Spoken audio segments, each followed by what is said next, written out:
An object weighing billions of times the mass of our sun must be easy to find, right? Wrong. Unfortunately, it might not be that simple, like in the case with a missing black hole. But let's travel to the galaxy cluster Abell 2261, hosting a supermassive black hole at its center.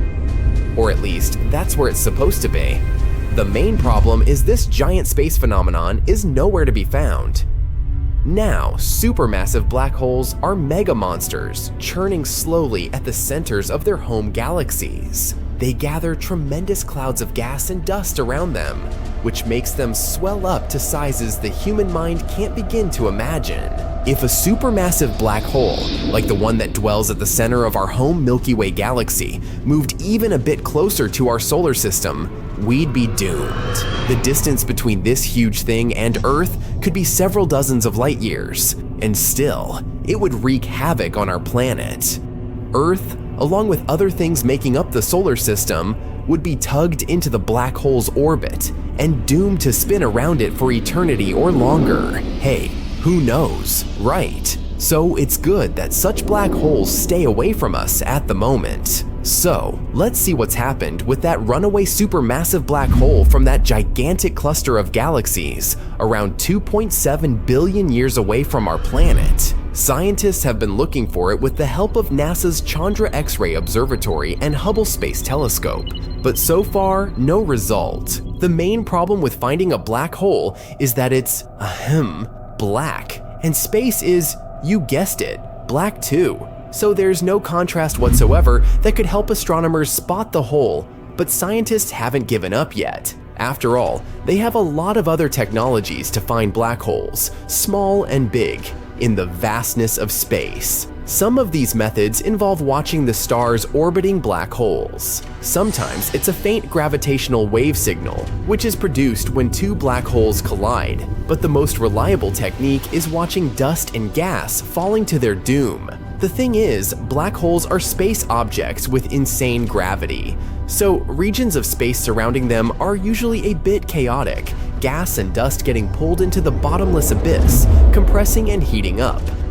In the process, it releases a flood of X-ray radiation, so astronomers look for extremely bright X-ray sources in the universe. Chances are, those are the last gasps of giant clumps of material before they disappear into a black hole. Then why can't scientists find such X-ray signatures left by the black hole in Abell 2261? One of the most mysterious things about its disappearance is that radio telescopes have spotted some signs of massive plumes of superheated material, launched at one point within the last 50 million years. These plumes were most likely caused by a large black hole, which is nowhere to be found these days. So, at the moment, we can only play a guessing game.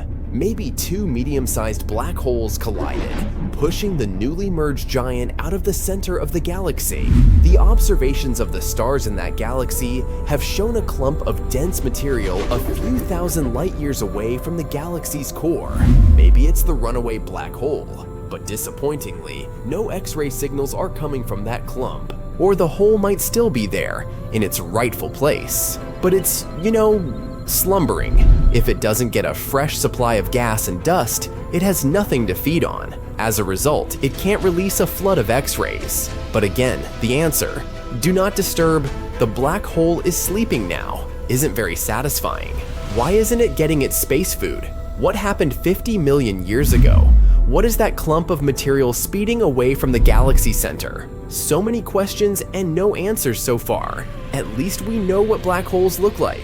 Well, kinda. It's actually the shadow of a black hole's event horizon visible against the glowing superheated material falling inside the hole.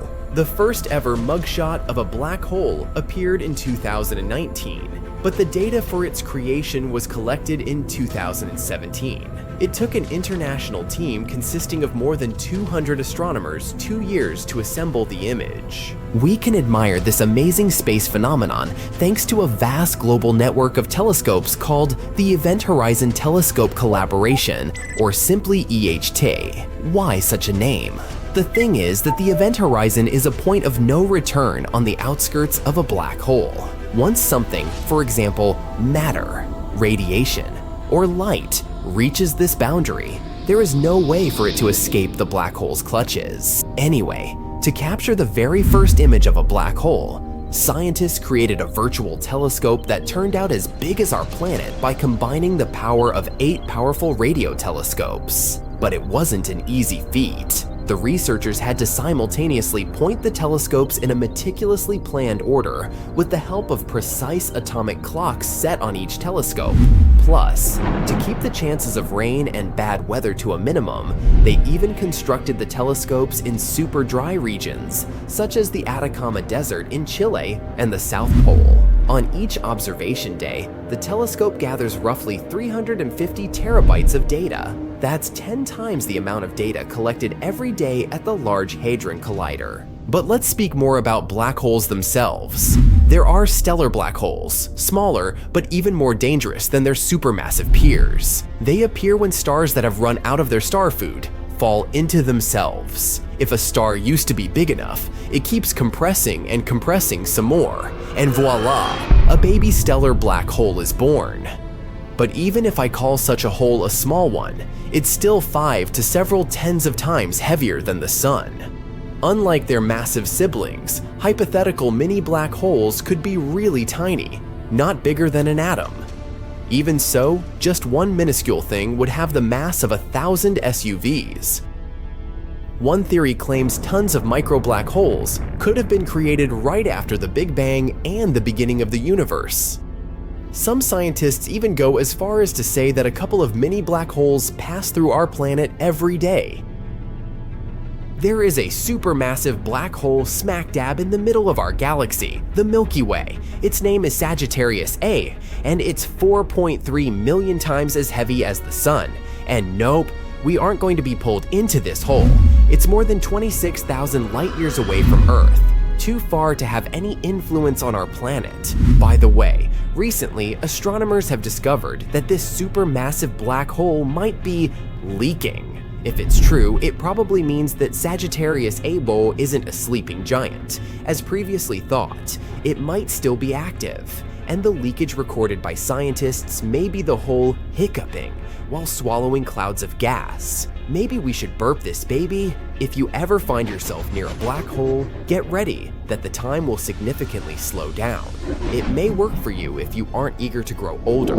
Just don't let yourself be tugged behind the point of no return.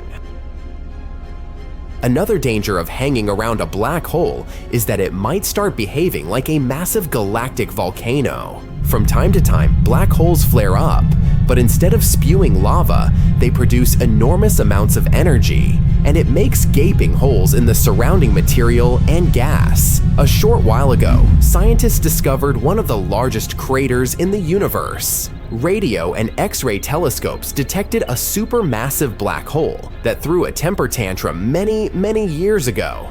It happened in a galaxy cluster about 390 million light years away from Earth. The crater left behind, which was actually a hole punched in the cluster's hot gas, could fit 15 Milky Way galaxies. Okay, mind blown. I'm out of here. You already know about black holes, giant space vacuums that pull inside everything in their way. But have you ever heard of a space phenomenon called white holes? And what would happen if these two met and, let's say, collided? Let's hop on a shuttle, venture into space, and get to know them better first. As you already know, we can't see black holes directly, even with fancy telescopes that detect light, X-rays, or other types of electromagnetic radiation. But we can see what a black hole does to the things that surround it. For example, when a black hole passes through a cloud of space matter, it pulls everything towards itself in a process called accretion. As the matter is pulled in, it becomes hot and emits detectable X-rays. Or something else can happen. Sometimes a regular star comes too close to a black hole and gets torn apart. A black hole is a super dense object with an incredibly strong gravitational pull that starts stretching the poor star out into a long and thin shape like spaghetti. You've probably guessed it. We call this spaghettification. As the pieces of the star are pulled in, they become hot and emit X-rays. A black hole can choose a different method too, squishing the star and making it flat like a pancake. pancake detonation. In the other corner, you have a mysterious white hole. These are less well known because we don't have much information about them. Our knowledge of white holes is based on theories derived from the same mathematical equations used to describe black holes. To witness this battle, you would need to get close to a white hole. But don't worry, at least this one won't eat you and turn you into spaghetti or a pancake. Just like nothing can escape a black hole, nothing can enter a white hole. It's like the most exclusive club in space with no entry allowed. You can see that a white hole also has mass and can even spin. There might be a ring of dust and gas around its outer edge, known as the event horizon, which acts as a border separating the white hole from the rest of the universe. While they share similarities, there's one crucial difference. A white hole can release matter and energy, while a black hole cannot.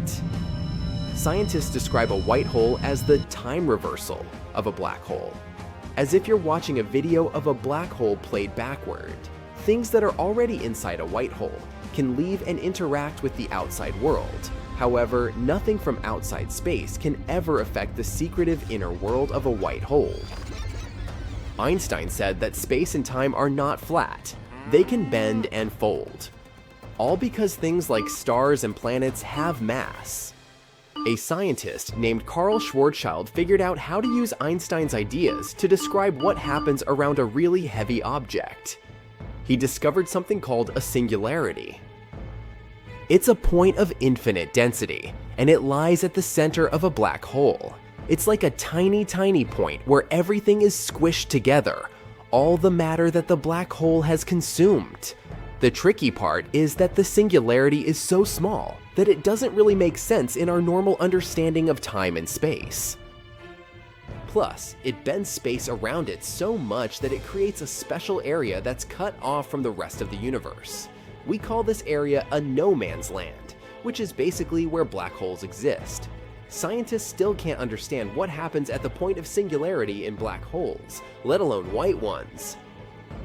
So, let's go back to the questions we started the story with. What's stronger and what would win then? It seems black and white holes have completely different strategies. A white hole is a mystery that we still don't know much about, but it seems more experienced at conquering space than a black hole is. I mean, a black hole swallows matter and everything it encounters, true, but a theory suggests that white holes may have once been black holes. They're purely imaginary for now, but stories say white holes can only exist if there is absolutely no matter inside their boundaries. If even the smallest particle entered a white hole, it would cause it to collapse. That's a significant disadvantage in a potential battle, don't you think? But it's also a really tough task to try to sneak a small asteroid inside a white hole. Its gravity is most likely extremely powerful and will push you away. This is where the singularity comes into play. Remember when I said scientists were not sure what really happens with this tiny dot of infinite density? It can't be that a black hole just infinitely collects matter in its center. Something else has to be happening there. What if this singularity kind of rebounds and actually becomes a white hole? Of course, it would take a really long time for this to happen, like billions of years, even for the smallest black holes. There's a special type called primordial black holes, and scientists think those probably formed right after the universe was born. And if there were really tiny black holes created after the Big Bang, they might have already exploded and turned into white holes. Some scientists even think white holes could possibly explain the Big Bang, since both involve an enormous amount of matter and energy appearing out of nowhere. All this doesn't sound promising for a black hole. Can this be the first time ever it's going to lose? If a black hole becomes a white hole, it doesn't even matter how much it has consumed. It might throw everything back out into space. In that case, a white hole might not last that long, so it will need to make a move against its opponent really quickly. Whoa, you may have thought you were safer near the white hole because it wasn't about to eat you. But look at it, it's shaking. Oh no, it started ejecting all the things it has been keeping inside at the speed of light. Get out of the way, not to have some ripped planet catapulted in your direction.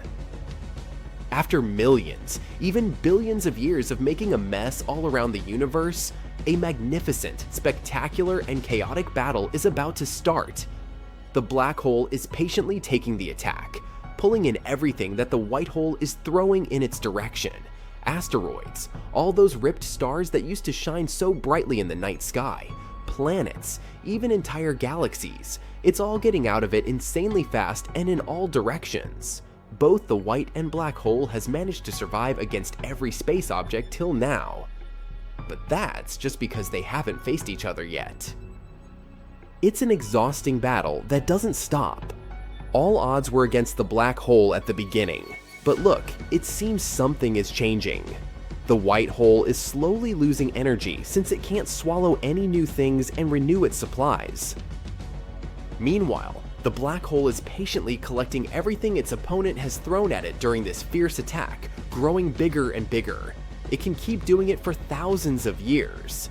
Its insanely strong gravity brings the white hole closer, even though it's trying to escape.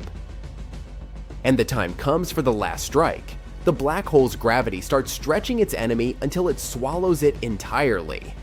The white hole is completely gone, and now that it has so much energy, our winner is more massive and stronger than ever. Oh no, run!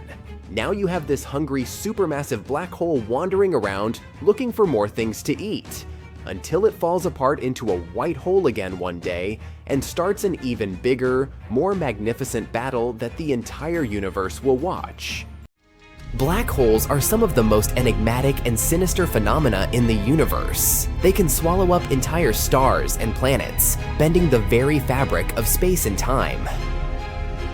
But what if Earth, our home planet, were to be caught in the grip of a black hole's event horizon? What would we see before the inevitable end? Let's have a look-see, okay dokie. So, a black hole is like the bully on the playground. You avoid them at all costs. It's a region of space where gravity is so strong that nothing, not even light, can escape it. It's like Houdini in reverse. As with snowflakes, every black hole is unique. Each one has its own mass, spin, and charge. And they also come in different sizes, sort of like jeans: petite, slim, regular, and husky, or something. Anyway, there are 4 sizes. The smallest black holes are the stellar mass kind. They're born when a massive star runs out of juice and folds in on itself. They're like the chihuahuas of the black hole world. They may be tiny, but they're feisty. They gobble up nearby matter like a hungry puppy. And even the smallest one is 3 times more massive than our sun. Next up, we have the middle children of this cosmic family, intermediate mass black holes. They're too big to be born out of the collapsed stars. Scientists believe that they may be created when several black holes merge into one. And even though they can't dominate galaxies, at least they can swallow up some nearby stars. Goody for them, huh? But do you know who can dominate a galaxy? The enormous monsters of our universe, supermassive black holes. They're the giants with masses ranging from millions to billions of times that of our sun. And they play a crucial role in the growth and formation of their host galaxies. Finally, there are ultra-massive black holes. Trust me, you can't even imagine the size and the mass of these guys. These cosmic eldritch horrors are extremely rare, but the ones we know can devour entire galaxies like Pac-Man. So, what happens if you get too close to a black hole? Or more like, what would you see in your last moments? Well, first, you reach an event horizon. It's like a point of no return, an invisible boundary that marks the edge of a black hole. And here's where things start to get really weird. For example, time starts to slow down. Not for you, for an outsider watching you from a safe distance. If you were falling into a black hole, you wouldn't feel any different. But if you were watching someone else fall into it, you'd see them slow down and eventually freeze in time, like in a paused video. As you get even closer, you would start to see some pretty mind-bending things. The gravity would cause the light around you to bend and distort, creating a sort of funhouse mirror effect. You might even see a halo of light around the black hole, known as the photon ring, or jets of high-energy particles spewing out from the black hole's poles. You can actually get pretty close to a black hole without feeling any major effects. It's only when you cross the event horizon, then there's no going back. Your goose is cooked. After crossing this boundary, you'd be unable to see anything. For the person watching you from the outside, it would be as if you had suddenly disappeared. Meanwhile, you might start feeling a bit stretched out, like a piece of spaghetti. This is because the gravity is so stark that it's pulling you in different directions at once. There's even a scientific term for it called spaghettification. We'll cover linguinification in another video. Now that you're inside a black hole, you're taking aim at the singularity. It's a point of infinite density in its center, where all matter is crushed down to a single point. It's like trying to fit an elephant into a tiny matchbox. Everything gets squished together until it's as small as it can possibly be, which means it's time to wave goodbye, I guess. And if all that sounds scary, here's another fun fact. Black holes are not rare at all. Actually, there's one in the center of each galaxy, including our own Milky Way. So, does it mean that we'll be eventually sucked into it? And if so, how exactly would it happen? Well, let's see. Imagine a black hole approaching our solar system. At first, it appears as nothing more than a tiny speck in the distance. But as it gets closer and closer, its gravitational pull begins to wreak havoc around. Planets start to veer off course, asteroids are flung into oblivion, and comets are shattered into a million pieces. But just like waiting for the sausage to be served in a German restaurant, the worst is yet to come. Like that joke. Soon, it inevitably reaches the Earth. First, our planet's atmosphere would be pulled towards the black hole, triggering a massive windstorm. And there'd be huge waves on the oceans, the water itself being distorted by gravitational forces. Imagine seeing seas and oceans get stretched out. Earth's magnetic field is generated by the motion of molten iron in the planet's core. But now, the extreme tidal forces of the black hole would disrupt this motion, causing the magnetic field to weaken and distort. All this would cause massive earthquakes and volcanic eruptions. As the planet's crust and mantle were pulled apart, all infrastructure and technology would be completely destroyed. Buildings, bridges, and roads would be torn apart. Okay, let's hit the pause button. Pretty horrifying, isn't it? Nah, but don't worry. You wouldn't even have seen all that. Because you would have felt the effects of the black hole much, much earlier. Back to the Future. We'd lose our magnetic field even before everything started to collapse. And this means not only that the weather and climate will become terrible, we'd also be exposed to extreme radiation. These gamma rays and the heat from the black hole could drastically change our planet. Say ta-ta to all our beautiful nature. At least misery loves company. We won't be the only ones affected by a black hole, which is probably even worse. As this beast engulfed the entire solar system, it would consume about everything.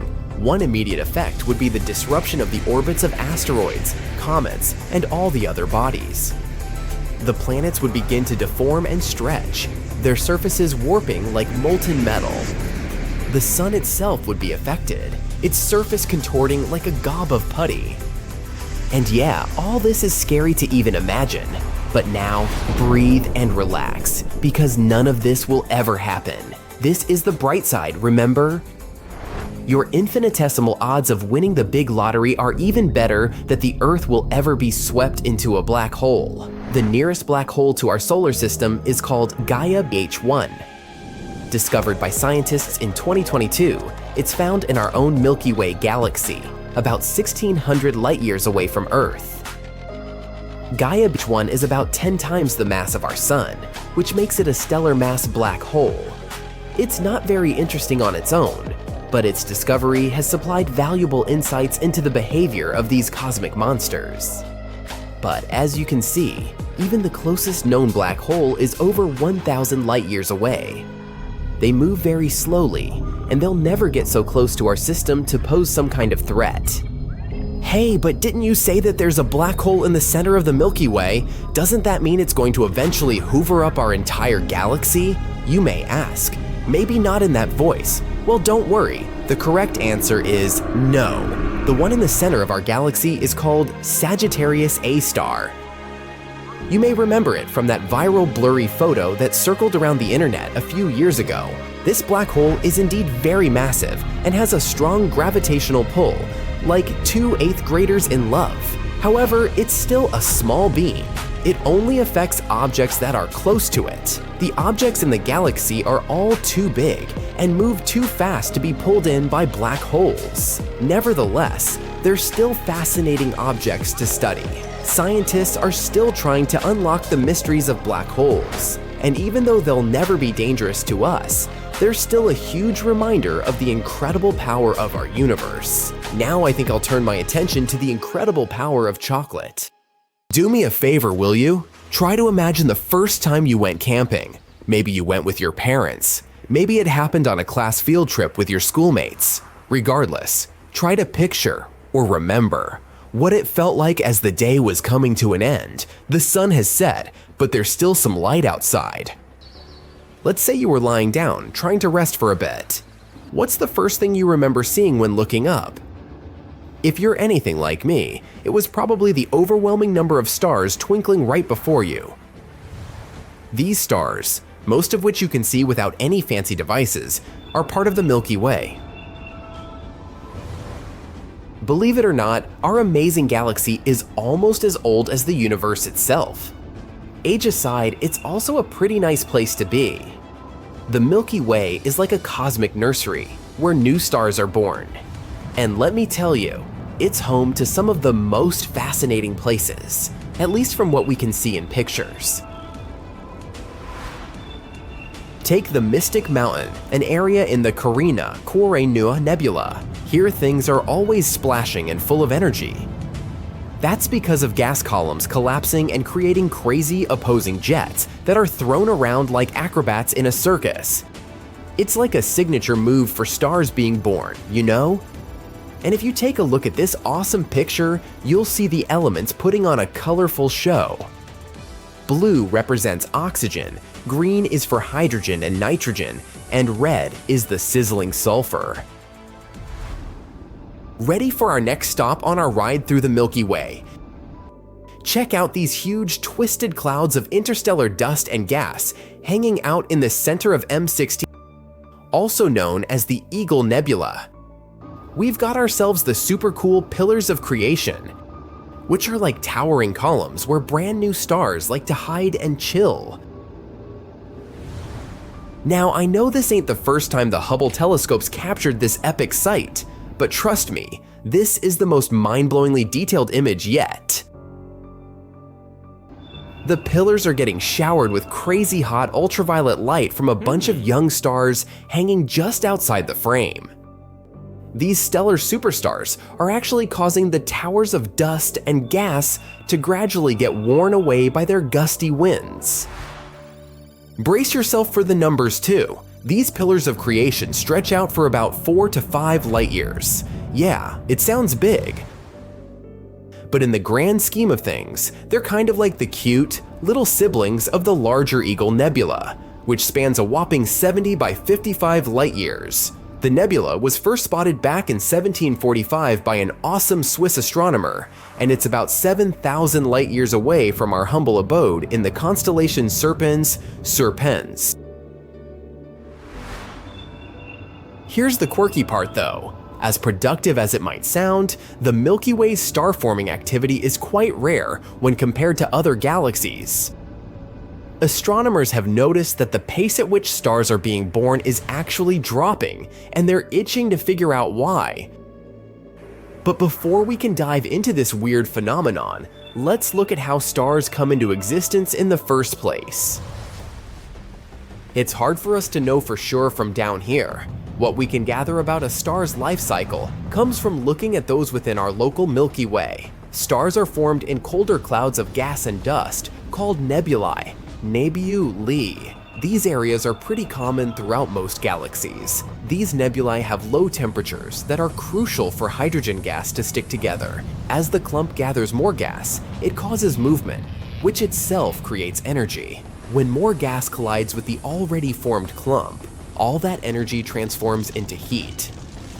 This keeps going until the temperature grows considerably, sparking the birth of a star. The most secure time of a star's life is also known as its main sequence. I'll spare you the chemistry lesson, but during this time, the star produces both heat and radiation.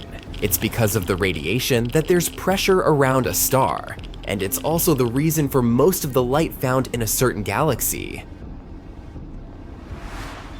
Now let's talk star sizes. The bigger the star, the faster it consumes its fuel. These massive stars shine the brightest, emitting high-energy UV lights. On the other hand, lower-mass brighties live longer despite not being as shiny as their larger siblings. There's a variety of star sizes in most galaxies we're able to see from down here. Some stars are 0.1% the size of the Sun, while others have 10 times its mass. Once a star finishes up its fuel, it welcomes its grand finale and transforms into a faded star. Stars about the same size as the Sun or smaller can no longer produce radiation at this stage. Gravity takes over, causing their matter to settle into a white dwarf. For bigger stars, the timeline changes a bit. They too collapse, but there's a lot more stuff burning, and it's also hotter in there. This collapse creates a stronger core. When all of the star's insides are done for, the outer layers collapse in a jiffy. It bounces off the core at nearly the speed of light. It's an impressive explosive event called a supernova. The blown-out material becomes the basis for future stars. It also leaves behind a black hole. Now that we know a bit about a star's life, let's try to look at each generation if you'd like. Stars don't just pop up constantly at the same rate. Currently, the universe is manufacturing only about 1/9 the number of stars compared to its star-forming glory days, which happened roughly 10 billion years ago. One study gave us a peek on the history of star forming. In writing it, 2 scientists teamed up to gather a ton of data about galaxies. They sorted these galaxies based on how far away they were. By doing this, they could track how the brightness of galaxies has changed over the universe's lifetime. Since stars give off most of a galaxy's light, they could use that brightness to figure out how many stars were forming using some fancy math. Their findings confirmed that star formation was pretty wimpy when the universe was young. But as gas started to gather in galaxies, boom! Star formation skyrocketed until about 10-11 billion years ago when it hit its peak. After that, star formation took a nosedive. In today's observable universe, it's dropped a lot. That means around 50% of the stars we see today were born in the first 5 billion years post-Big Bang. A mere quarter formed in the last 6 billion years. So, what's causing this cosmic shift? Well, scientists think it's all about that cold gas that stars need when they're born. When galaxies form, the gas gets concentrated inside, leading to a star formation extravaganza. But then, the gas is used up quickly as stars doze off. When supernovae come into play, they blast away that much needed gas for future star making. Not to mention, it also changes the chemistry of that gas. This crucial piece of information could be a starting point for the star-making decline we see today. Scientists are still not sure why this gas becomes useless. Galaxies are also pretty complex to begin with. There are all sorts of forces involved in maintaining their balance. For instance, when a supernova goes boom, the shock waves can sometimes cause turbulence and clumping of the gas, sparking the birth of new stars. But if the supernova is too wild, it can blast that same gas right out of the galaxy. With no gas left in the area, there's little to no chance a new star could form. Now, what does the future hold? Some scientists can't help but wonder what might happen if no new stars pop up. The universe might be simply filled with black holes and fading stars. Solar systems would become inhospitable as their stars lose power, and those ravenous black holes might munch on whatever material is left. As gloomy as it seems, you do have to admit it is a mind-boggling concept. Luckily, we don't have to worry about it happening anytime soon. The universe is a whopping 13.7 billion years old, but the dark era isn't expected to kick in until somewhere further in the future. But hey, this is just one possible outcome of the decline in star formation. Who knows what other wacky possibilities the universe holds? Stargazers, come up here, cause I have exciting news. Astronomers have just completed the full mapping of 2 pairs of stars outside our Milky Way galaxy that are chowing down on their stellar neighbors. Not only does it give us a better understanding of stars in general, but it can also help us measure distance in the night sky. Did you know that more than half of the stars in our Milky Way are paired? And while it's likely that other galaxies have a significant number of binary stars too, they're usually too faint to see. But these so-called symbiotic stars, where one star consumes the other, are extremely bright and easier to observe. And according to scientists, measuring the orbits of these symbiotic star systems is an essential step toward learning whether other galaxies create binary stars, like those in our Milky Way. Now, let's get down to the nitty-gritty. A pair of stars may be born together, but due to their masses, they age differently. The more massive one burns through its material faster, reaching the end of its lifetime first, and leaves behind a compact white dwarf. White dwarfs are small and dim, but can pack the mass of the sun into an object the size of Earth. If close enough, their gravity can pull material from their companion, creating a signal that astronomers can identify from far away. Draco, C1 and Lin 358 are the symbiotic stars that have been fully mapped. The stars in Draco C1 take roughly 3 Earth years to orbit one another, while Lin 358's components take just over 2. These are the first full orbital measurements of any symbiotic star system outside the Milky Way. The new measurements will help astronomers better understand star formation in other galaxies. In some symbiotic stars, the white dwarf can slurp enough material from its companion that it explodes in a supernova. These supernovae are incredibly bright and can be seen across the universe. They all start out with the same brightness for a nearby observer, making them like a sort of standard candle for measuring the universe. While Draco C1 and Lin 358 are unlikely to explode as supernovae anytime soon, understanding how they work can provide us with a better understanding of how these standard candles evolve. If you're here to complete your knowledge of weird stars in the universe, don't be disappointed. We're not finished just yet. Have you ever wondered about the biggest stars in the universe? Scientists have recently discovered a gigantic star called UY Scuti. This bad boy is located about 9,500 light-years away from Earth and is truly out of this world. It's about 1,100 times larger than our Sun, which means if it were in our solar system, it would reach past Jupiter's orbit. There's more.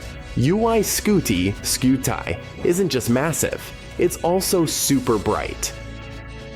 It's what scientists call a red supergiant, and it shines with a brightness of about 340,000 times that of our Sun. If you're thinking about getting a tan from this star, think again though, it's way too far away for that. How does a star like UY Scuti even form? You might wonder. Well, it starts out like any other star. A cloud of gas and dust collapses under its gravity and starts to heat up. Eventually, the temperature becomes hot enough in the core of the cloud to ignite nuclear fusion, and a star is born. But UY Scuti didn't stop there. It kept devouring more and more gas and dust, growing larger and larger. This process continued until it became the giant we know today.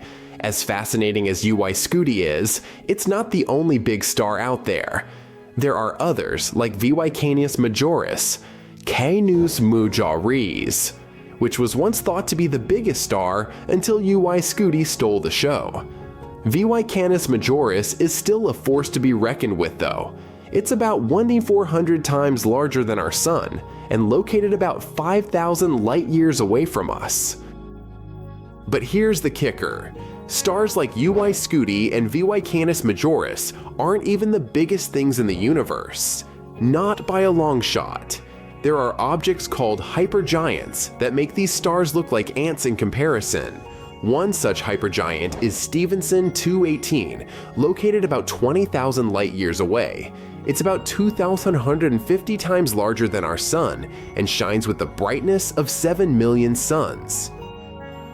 And just when you thought things couldn't get any crazier, there's a mysterious object called the Great Attractor that's pulling everything in our local group of galaxies towards it. We don't know what it is or what's causing it, but one theory is that it's a massive cluster of hypergiants. We'd be minuscule in comparison. This next star is so metal, it's practically headbanging all the time. Jokes aside, scientists have discovered a star that's called a heavy metal subdwarf. It's a type of star that's seriously metal heavy. This star has more metal in its composition than any other star we've seen before. Such stars are said to contain metal elements like iron, nickel, and chromium. This heavy metal subdwarf has about 10,000 times more iron than our Sun. In their discovery, astronomers used a technique called spectroscopy, which involves analyzing the light that comes from the star to determine what elements it's made of. By looking at the spectrum of light, scientists were able to see that this star had an unusual amount of metal in its composition. There's more. This heavy metal subdwarf isn't just a regular star with a lot of metal, it's also really weird in other ways. For one thing, it's smaller and cooler than our Sun, and for another, it's really old. We're talking about a star that's been around for almost as long as the universe itself. What does this all mean? Well, scientists are hoping that by studying this heavy metal subdwarf, they can learn more about the early universe. Since this star is so old that it was around when the universe was just beginning to form, it's seen a lot of stuff. By studying its composition and characteristics, scientists can get a better understanding of what the universe was like in its early days. This next star is one of the coolest things in outer space. Her name is Vega, and it's one of the brightest stars in the night sky. Some recognize it as the shiny point of light in the constellation Lyra-Lyru. And get this, it's only about 25 light-years away from us, which in astronomical terms is practically next door. Scientists have been studying Vega for a long time, and they've learned some pretty interesting things. For starters, Vega is a young star, only a few 100 million years old. That might sound like a long time, but compared to our Sun, which is around 4.6 billion years old, Vega is practically a newborn. Vega is also a very hot star, with a surface temperature of around 9,400 degrees Celsius F. To put that into perspective, the surface of our Sun is only about 5,500 degrees Celsius. So, if you think it's hot outside today, just be glad you're not hanging out on Vega. Another interesting thing about this star is that it's surrounded by a disk of dust and gas. This disk is called a debris disk because it's made up of leftover material from when the star formed. Scientists think that this debris disk is similar to the one that surrounded our solar system when it was young. Vega is also a source of cosmic rays. These rays are high-energy particles that zip around space at incredible speeds. They're made up of protons, electrons, and other particles, and scientists aren't exactly sure where they come from. but they do know that Vega is one of the places where cosmic rays originate. But wait, there's more. Vega is also a famous star in pop culture. It's been used in a lot of movies and books as a source of inspiration, mostly because of its brightness and cool features. The Milky Way galaxy where we live looks like a ginormous pinwheel rotating in space. It's a spiral galaxy that appeared around 14 billion years ago. It's filled with a lot of stuff. Stars, nebulae, which are clouds of dust and gas, planets, asteroids, you and me and your parents and that messy kid down the street. You get the idea. And all these fans out from the center of the galaxy in long spiraling arms. A marvelous view.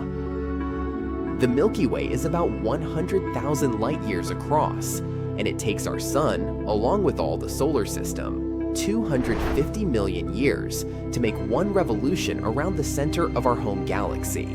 Wow, that's a big lap. Look at the sky at night, and most stars you'll see there would be located in just one of the Milky Way's arms. Before telescopes were invented, people couldn't see stars clearly. They blurred together into a single white streak, stretching across the sky. It looked like a river of milk. That's how the name of our galaxy appeared. Now let's get down to some recent and very exciting news. An international team of scientists has discovered something they've never seen before, hidden in the center of the Milky Way. It resembles Morse code. Is our galaxy trying to communicate with us? In the early 1980s, astronomers discovered giant one-dimensional filaments dangling vertically near Sagittarius A. That's our galaxy's central supermassive black hole. And recently, a new kind of such filament has been found, but they're much shorter and lie either horizontally or radially. In other words, they're spreading out like spokes on a wheel, going away from the black hole. Interestingly, even though both types of filaments do have certain similarities, researchers believe they most likely have different origins.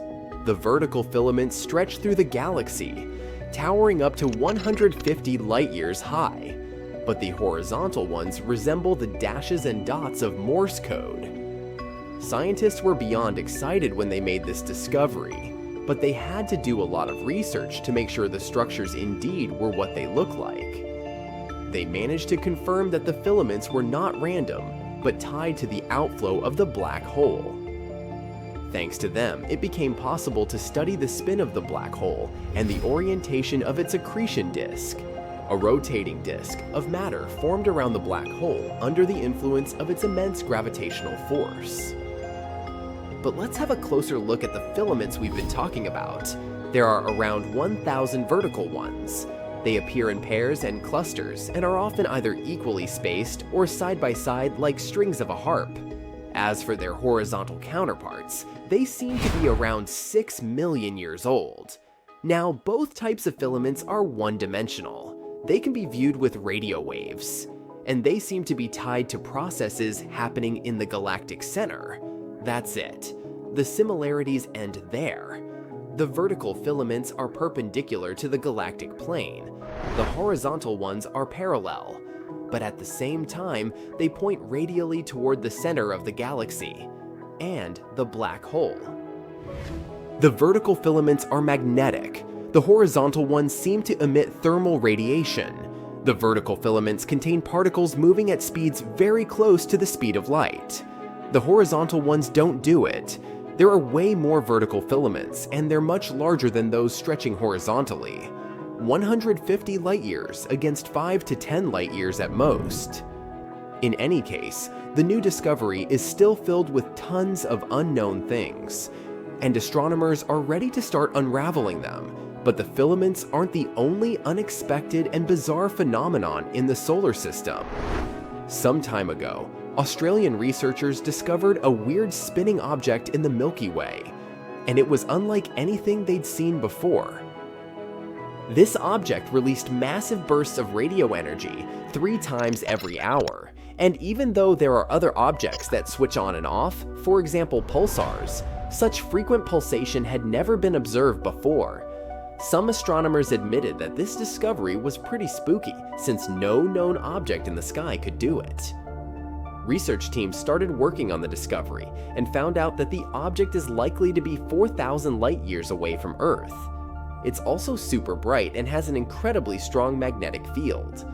And still, if you do all the math, not me, you'll discover that it isn't supposed to have enough power to produce such radio waves every 20 minutes. The theories about the origin of this mysterious object vary. Some experts claim it could be an ultra-long period magnetar, whatever that is. Others think it might be a white dwarf or the remnants of a collapsed star. But it also might be something we've never heard about, an entirely new type of object. But one thing is clear, astronomers managed to observe the signal across a wide range of frequencies, which means that it has a natural origin and it isn't something artificial.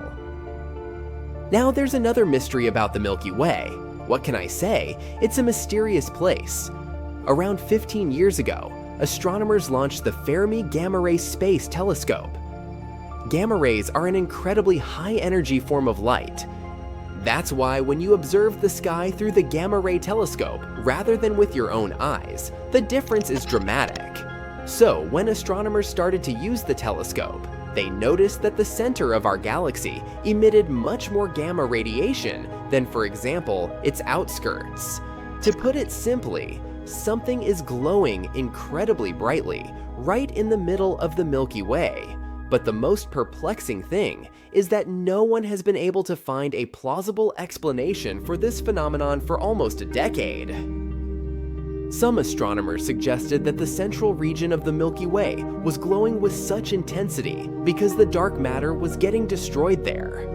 While no one has ever observed dark matter annihilation, scientists have been hypothesizing about this phenomenon for a long time. Naturally, we wouldn't be able to see dark matter itself, but the process could be producing the radiation the gamma ray telescope has spotted. That's how it could be happening. If particles of dark matter collided, just like ordinary matter particles do in particle accelerators, they would annihilate one another. As a result, they would burst into a shower of other particles, including the ones that make up gamma rays. But that's where the problem lies. If the mystifying glow was created by the annihilation of dark matter, then gamma ray particles would get distributed evenly in space. Instead, they gather together in clumps. That's why, to the great disappointment of numerous supporters, the theory based on the dark matter came up short. There is an alternative explanation of why the Milky Way is glowing. The culprit might be a group of millisecond pulsars, which are neutron stars spinning incredibly fast. And when I say fast, I mean about 1,000 times per second. The theory that the glow is caused by millisecond pulsars is quite plausible. As I've mentioned before, the light coming from there is clumpy rather than smooth, and it often happens when the source of light is one individual object, such as a pulsar. Several studies have concluded that due to the nature of the light, millisecond pulsars are the best explanation for this phenomenon. However, many scientists are still not persuaded. Those stubborn folk want proof, right? First of all, they state that the clumps of light may appear due to the interaction of gas between stars and cosmic rays. Besides, the pulsar theory has one more catch. Why would so many of them be clustered together in a perfect sphere around the center of the Milky Way?